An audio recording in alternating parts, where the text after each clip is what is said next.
So I would take you guys on a journey of these past several years of what I have done with business and how far I've come, but how it's really changed and doing this thing that I love that brings me fulfillment and hopefully making some sort of impact in the world.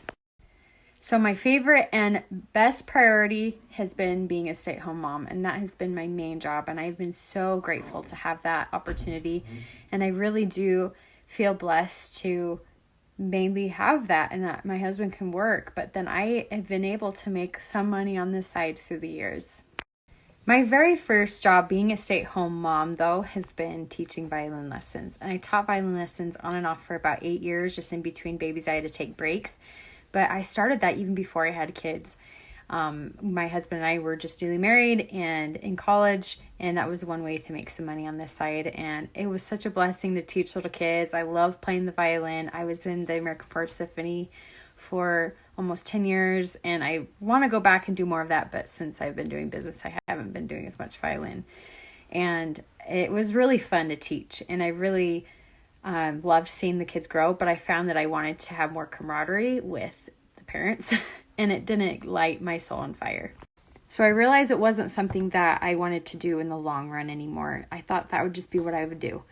And the main thing that had happened too is I had finally had my third, and I was starting to feel the huge pressures of being a mom with 3 young kids, and I had severe depression. I've always had postpartum depression after each one. But one huge catalyst that happened was we went on a trip to the Northwest to go visit our families. Both of our families live up that direction. And this family trip was so exhausting. It was the hardest trip I've ever been on, in the sense that I'm having to nurse my baby. I'm reaching back to the seat every other, minute, and we're going in between different activities, and that whole trip left me so exhausted, and I came home and I was so depressed, so exhausted. I got mastitis, all stress-induced, and I just realized something has to change. I don't feel like me. I am so stressed. So that trip forever changed me. I realized I'm going to make myself haggard by the end of my life if I don't put myself first in some way and really take care of me. And it was a huge journey I started back in, I think that was 2019. Started that journey, and within that journey I tried a lot of different things, but I'd realized I'm going to start my own business. I am going to go back to do some school, and I felt that I wanted to become a coach. I had heard about coaching. Jody Moore had started to become popular. I'd also had a deep love for health, and I'd always worked out, always tried to eat healthy to my detriment, which I'll talk about later, but that was what I decided I wanted to do. So I went to the Health Coach Institute, and I got my certification in both health and life coaching because I knew it was so important to have both. And I love life coaching, but I also wanted to do the health and help women in that way. And I started my business. And that business, my very first business, was helping women lose weight and get healthier. And I had done the same for myself. I had lost quite a bit of weight. I'd gotten really healthy. I was waking up at 5 a.m. I was working an hour a day. I was eating really picky. And I had some success in the sense that I helped some women, and I'm so glad I had that opportunity. But I had known in my heart something was wrong, and I was sick. And I started to fade out the business just a bit because I was starting to have very severe depression, and I was starting to have suicidal thoughts. And I was orthorexic, and that means to be so in control of what you eat that it takes over your life.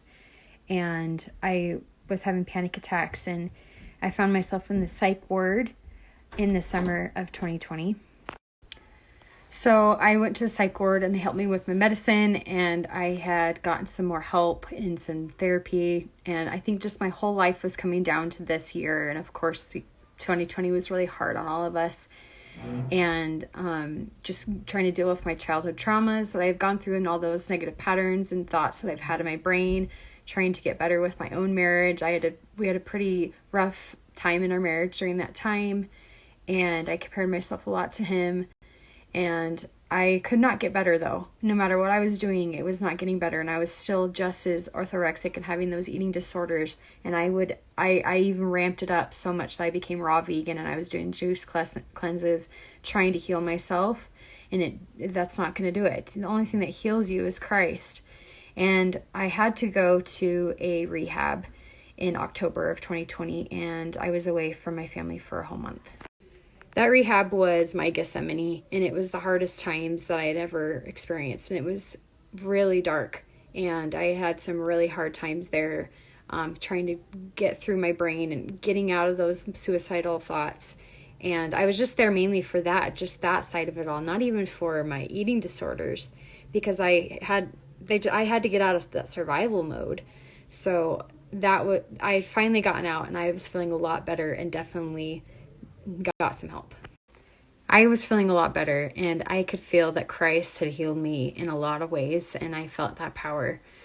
However, the beginning of 2021 started, and I was still feeling some depression, and I knew I was just wanting to go back to knowing how to control my body again. And I realized I had not really helped and healed that side with my body, and really tackled those eating disorders that I had. And now that I was in a better state, I can finally do that. And so I went to the Center for Change in Orem, Utah, and I did an outpatient program there. And I definitely was only in and out of there in 2 months because I had already done a lot of mental work before, and I was so grateful. And I had found intuitive eating, and I was so ready to do that as my new business once I had finally gotten all better. So I started my business up again. I'd taken a whole year off going through that mental health crisis and getting myself better, and I was so excited to share my message and just do some good. And I wanted to teach people about intuitive eating because it helped me so much, and I of course loved all the self-help part of it too. That's really what it's all about. But I always thought I needed to just keep to the health side of it all. But I loved it. It was fun for a while, and I got a lot of success from that. And people were receptive and really needed that message. So I was really grateful. So I had created a course. I had created a workbook. I was really figuring out the tech with my job, and I had clients, but it was just a few months ago that it just didn't feel right anymore. It felt like I needed to switch, and we change as beings, and that's okay. And I had to embrace that. And really my first love is life coaching, and I wanted to do counseling back in the day too. And I went to school, and I went to BYU, and thought I would someday go back and get my master's. But I just knew I needed to probably pivot to this side of coaching.